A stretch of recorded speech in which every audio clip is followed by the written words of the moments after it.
আপনি যখন থেকে রাজনীতিতে জড়িত হয়েছেন তখন থেকে এই পর্যন্ত আপনার কর্মকাণ্ড। দেখুন, আমি বড় হয়েছি, জন্ম আমার এই বারাসাত গ্রামে, এখানে আমার জন্ম, কিন্তু আমার পড়াশোনা সব হচ্ছে যে বাইরে। আমি যশোর শাইন স্কুলে আমার প্রথম স্কুল, শাইন স্কুলে পড়েছি। তারপরে আমি কুর্মিটোলা শাইন ঢাকা, ওখানে পড়েছি। তারপরে আমি বগুড়া ক্যান্টনমেন্ট বোর্ড এবং Bogura cantonment public school and college. তো আমি SSC Bogura cantonment public school and college থেকে শেষ করে তারপরে আমি আদমজি ক্যান্টনমেন্ট কলেজে ইন্টারভিউ পড়াশোনা করি এবং তার পরবর্তীতে জাহাঙ্গীরনগর ইউনিভার্সিটিতে আমি পড়াশোনা করি এবং ভর্তি হই। তো আমার ইউনিভার্সিটিতে যখন আমি এই ভর্তি যখন হই, ক্লাস শুরুর সাথে সাথে আমি প্রথমেই সরাসরি রাজনীতির সাথে আমি যুক্ত হই।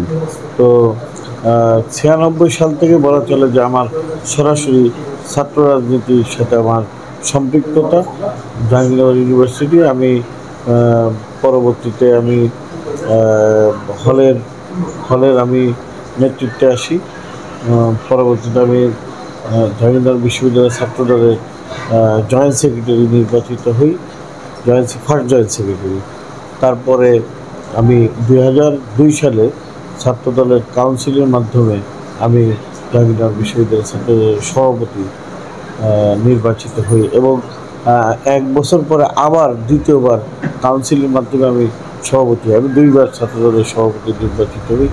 পরবর্তীতে আমি ইউনিভার্সিটি জীবন শেষ করে আমি কর্মজীবনেও যাওয়ার আগেই আপনার এই যে 111 আপনার যখন চলে আসে, তখন আমি ব্যবসার দিকে আমি মনোনিবেশ করি। 2007 সালে আমি কাউন্সিলের মাধ্যমে আমি জাহাঙ্গীরনগর থেকে বিদায় নিই এবং আমি কেন্দ্রীয় ছাত্রদলের সদস্য আমি দায়িত্ব পালন করেছি।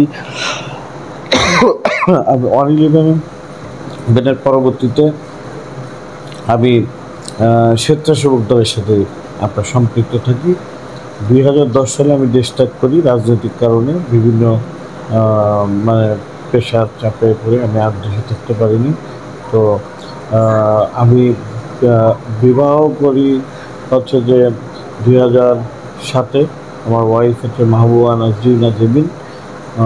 তো ও উচ্চশিক্ষার্থে লন্ডন চলে যায় 2009 সালে। আমি 2010 সালে আমি লন্ডন চলে যাই। তো লন্ডন যাওয়ার পরেও আমি রাজনীতির সাথে আমি সম্পৃক্ত, মানে কখনো রাজনীতির বাইরে আমি থাকিনি, ওইখানেও আমি রাজনীতির সাথে সম্পৃক্ত ছিলাম। ওখানে যাওয়ার পরপরই স্বেচ্ছাসেবক দলের কেন্দ্রীয় কমিটি হয়, সেই কমিটিতে আমি আন্তর্জাতিক বিষয়ক সম্পাদকের দায়িত্ব পালন করি। পরবর্তীতে আপনারা জানেন আমাদের ভারপ্রাপ্ত চেয়ারম্যান দেশটা তারেক রহমান লন্ডনে অবস্থান করছেন, যুক্তরাজ্যে উনি দীর্ঘদিন যাবৎ আছেন। তো আমি লন্ডন যাওয়ার পরে আমি ছাত্র রাজনীতি করতাম।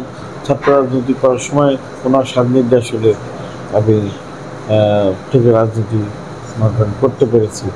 বিশেষ করে জাহাঙ্গীরনগর বিশ্ববিদ্যালয়ের যে কাউন্সিলের মাধ্যমে যে আপনার ভোটের মাধ্যমে যে নেতৃত্ব নির্বাচন, এটা ওনার সিদ্ধান্ত ছিল। উনি ওই সিদ্ধান্ত নিয়েছিলেন দেখেই আমি ভোটের মাধ্যমে আমি প্রেসিডেন্ট হতে পেরেছিলাম। তো আমার আসলে রাজনৈতিক উত্থান বা রাজনীতির সিঁড়ির যে সূত্রটা ওনার উদ্যোগের কারণে কিন্তু আমার এই রাজনীতিতে আমার বলবেন মানে উত্থানটা।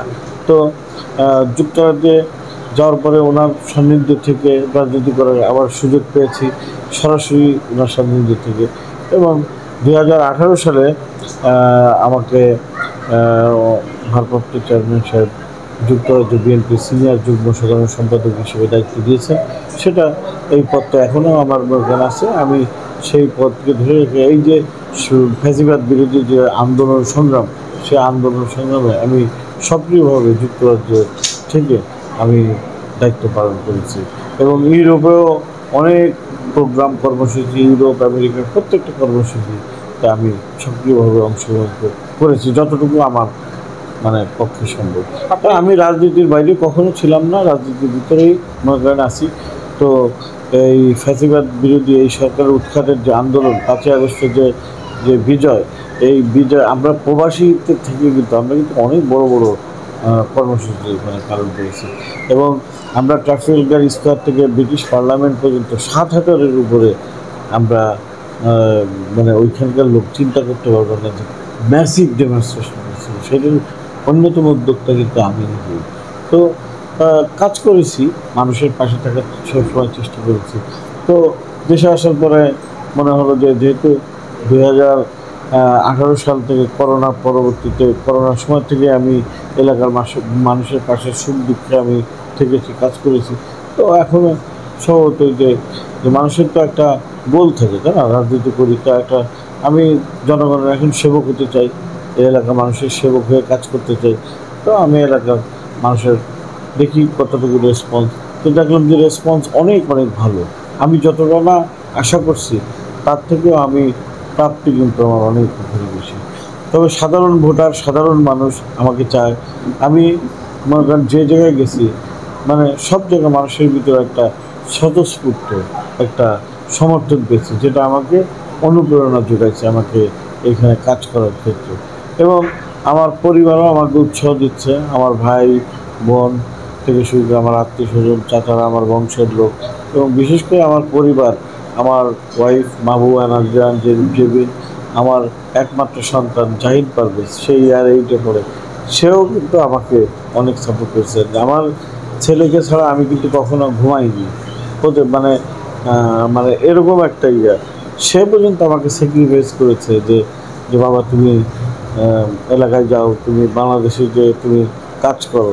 সেও আমাকে কিন্তু মানে পারমিশন দিয়েছে যে আমি যাতে রাজনীতি করি, মানুষের পাশে যেতে থাকি। এবং সে একবার বাংলাদেশে ভিজিট করে গেছে, বাংলাদেশ তার অনেক ভালো লেগেছে, বিশেষ করে খুলনাটা তার খুব পছন্দ হয়েছে।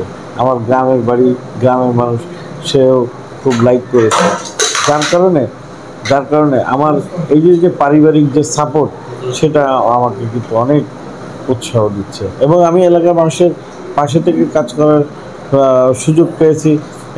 এইটার জন্য তো আমার নেতা, বিএনপির ভারপ্রাপ্ত চেয়ারম্যান দেশনায়ক তারেক রহমান সাহেব, উনি আমাকে ওনার কাছ থেকে আমি অনুমতি নিয়ে এসেছি যে আমি এলাকার মানুষের পাশে দাঁড়িয়ে কাজ করতে চাই, তাদের পাশে থেকে তাদের সেবক হতে চাই।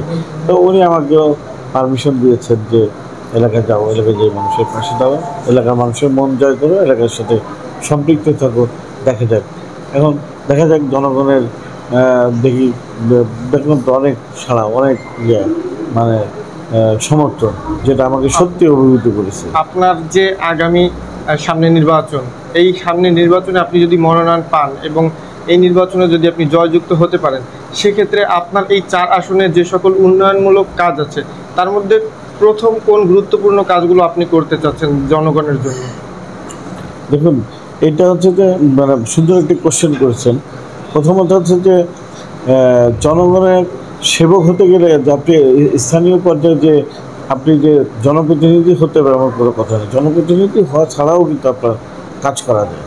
তো জনপ্রতিনিধি হলে হয় কি, কাজ করার সুবিধাটা বেশি থাকে। তো আমার যেহেতু পূর্বপুরুষদের বসবাস এখানে, এবং আমার শেকড়টা অনেক গভীরে, তো আমার এই অঞ্চলের মানুষ কিন্তু অনেক ভালো, অনেক সাপোর্টিভ। এবং আমি দেখলাম যে যে এখানে কাজ করার অনেক সুযোগ রয়েছে। তো দলটিকে যখন আমাকে ধানের শীষ প্রতীক দিলে, ইনশাল্লাহ বিজয় আমার অনেক সুনিশ্চিত। কারণ আমাকে নমিনেশন দেওয়া মানে হচ্ছে যে তারকাদায় আপনার ভোটের বিপ্লব হবে। ভোট বিপ্লব যাকে বলে, সত্যিকারের যে বিপ্লব বলে। কারণ হচ্ছে এই অঞ্চলের মানুষ বঞ্চিত, এই অঞ্চল থেকে এখন পর্যন্ত কেউ জনপ্রতিনিধি হতে পারেনি, দীর্ঘদিন কোনো জনপ্রতিনিধি হয়নি, যার কারণে এলাকার ভাগ্যেরও পরিবর্তন হয়নি। তো এলাকার মানুষের আমি আল্লাহ তাআলা সেই সুযোগ আমাকে করে দিলেন। আমাকে দল যদি সুযোগ করে দেন, আমার নেতা ইনশাল্লাহ আমাকে সেই সুযোগ হয়তো করে দেবেন। ইনশাল্লাহ আমি এলাকার জনপ্রতিনিধি হলে আমার প্রথম এবং প্রধানতম মনে করেন আপনার কাজ হবে যে কর্মসংস্থান এবং মানুষের অর্থনৈতিক চাকাটাকে কীভাবে শক্তিশালী করা যায়। কারণ আপনার পেটে যদি ক্ষুধা থাকে তাহলে আপনি কিছুই কিন্তু করতে পারবেন না। তো এটা করা যে খুব একটা কঠিন কাজ হবে তা না। এটার ক্ষেত্রে ধরেন আমাদের এই যে রেশনিং, আমাদের যে 31 দফা আছে, 31 দফার আলোকেই আমরা দেখবেন যে আমাদের যে পরিকল্পনাগুলো আছে শিক্ষা, স্বাস্থ্য, কৃষি, তারপর হচ্ছে যোগাযোগটা আবার আপনি বললেই আপনি করতে পারবেন না, এটা আপনার একটা পরিকল্পনা নিয়ে করতে হবে। তবে আমাদের যে টোটাল যে সময়টা পাবো সেই সময়টার ভিতরে ইনশাল্লাহ একটা বৈপ্লবিক পরিবর্তন এসে যাবে। তবে ক্ষুদ্র ক্ষুদ্র যে শিল্প স্থাপন করা, খামার করা, মানে আপনার এই যে কৃষি, আবার এই যে গরু হাঁস মুরগি পালন এইগুলো করা, মানে কুইক যেগুলো পদক্ষেপ নিলে এলাকার মানুষের আপনার অর্থনৈতিক চাকাটা ঘুরতে পারে, মানে যদি আপনি আর ব্যবস্থা। কর্মসংস্থানের যদি ব্যবস্থা যদি যখনই করতে পারবেন তখনই এলাকার মানুষের অনেক মানে ডেভেলপ হয়ে যাবে, চেঞ্জ হয়ে যাবে, মানসিকতাই চেঞ্জ হয়ে যাবে ইনশাল্লাহ। এটা খুব একটা কঠিন কাজ বলে আমার কাছে মনে হয়। আপনি হয়তো অবগত আছেন আমাদের বর্তমান খুলনার যে আইন শৃঙ্খলা পরিস্থিতি তা কিন্তু অনেক অবনতির দিকে। আমরা যেখানেই যাচ্ছি সেখানেই মাদক, সেখানেই চাঁদাবাজি, এমনকি খুন, এইসব চলেই যাচ্ছে। মানুষের মৃত্যু কিন্তু একটি খুলনার যে শান্তির নগরী এটি কিন্তু এখন মৃত্যুর নগরীতে পরিণত হয়েছে। এই বিষয়ে আপনি আইন শৃঙ্খলা পরিস্থিতিতে কি মন্তব্য দিচ্ছেন? এইটা তো আসলে বর্তমান যারা সরকারে যারা আছে তারাই দেবে। এখন তো আমরা সরকারে নেই, আমরা কিন্তু জনগণের কাছে আছি। আমরা এই কারণে আমরা নির্বাচন চাচ্ছি। অনির্বাচিত সরকার বেশি দিন থাকলে সাধারণত তাদের কমান্ডিং যে পাওয়ারটা সেটা কিন্তু অনেকটা ক্ষীণতর থাকবে। সরকারের যারা উইং যারা আছে তারাও আসলে প্রভাবমুক্ত থেকে খুব একটা আসলে কাজ করাও তাদের জন্য অনেক ডিফিকাল্ট হয়ে যায়। তো যদি আমরা ইনশাল্লাহ যখন নির্বাচন হবে, ইনশাল্লাহ নির্বাচনে আমরা জয়লাভ করার পরে সরকার গঠন করলে অন্তত আমি এতটুকু বলতে পারি যে খুলনার যে সন্ত্রাস বা চাঁদাবাজি বা এই যে অন্যায় বা অন্যায়ভাবে একজন আরেকজনের পরে যে অত্যাচার করা, আক্রমণ করা, এইগুলোর থেকে মানুষ মুক্তি পাবে। এবং মানুষের হচ্ছে যে মূল দরকার হচ্ছে যে নিরাপত্তা। মানুষ কিন্তু সবাই প্রধান মানে সব থেকে বেশি চায় যে নিরাপত্তা। মানুষ একবেলা যদি নাও যদি খেতে পারে তাও মনে করেন কষ্ট পায় না যদি সে নিরাপদ থাকে। তো নিরাপত্তাটা হচ্ছে যে মানে নিশ্চিত করা। তো জনপ্রতিনিধি হলে জনসচেতনতার মাধ্যমে লোকাল, মানে শুধু গভর্নমেন্ট না, আপনার জনগণেরও তো সাপোর্ট লাগে, তাই না? তো জনগণ এবং মনে করেন আপনার সরকারের যে আইন শৃঙ্খলা বাহিনী তাদেরকে নিয়ে যদি আপনি সমন্বয় করে যদি কাজ করেন তাহলে এইগুলো আপনার কন্ট্রোল করা খুব একটা কঠিন বলে আমার কাছে মনে হয় না। আপনি কি তাহলে প্রত্যাশা করছেন যদি বিএনপি সরকার ক্ষমতা আসে তাহলে খুলনার যে আইন শৃঙ্খলা পরিস্থিতি এখন যা আছে তার থেকে আরও গতিশীল হবে? অবশ্যই, অবশ্যই। আমি তো মনে করি যে বিএনপি ক্ষমতা আসলে, কারণ বিএনপির কখনো রাষ্ট্রীয়ভাবে, দলীয়ভাবে বা ব্যক্তিগতভাবে কোনো সন্ত্রাসকে প্রশ্রয় দেয় না, সন্ত্রাসীদেরকেও আপনার প্রশ্রয় দেয় না। এবং বিএনপি সবসময় পরম সহিষ্ণুতা দেখায়, অন্যের প্রতি সহনশীলতা শেখায়, অন্য মানে ভিন্ন মতকে আপনার গুরুত্ব দেয়, এবং ব্যক্তি এবং বাক স্বাধীনতা সেটাকেও মনে করেন আপনার নিশ্চয়তা বিধান করে। তো বিএনপি তো সবসময় আপনার মনে করেন একটা লিবারেল একটা অবস্থানে মনে করেন থাকবে। তো আমরা ইনশাল্লাহ ক্ষমতায় আসলে মানুষ স্বস্তিতে থাকবে, এটাই তো সব থেকে বড় পাওয়া। ধন্যবাদ আপনাকে। আপনার আগামী দিনগুলো সাফল্য এবং উত্তরোত্তর সাফল্যের সাথে এগিয়ে যাক, এই প্রত্যাশা শেষ করছি। আপনাকেও অনেক অনেক ধন্যবাদ, আপনার টিমকেও ধন্যবাদ, এবং আমাকে আপনাদের এই প্ল্যাটফর্মে আনার জন্য আপনাদের সবাইকে আমি দোয়া করবেন আমাদের জন্য। ধন্যবাদ। ধন্যবাদ।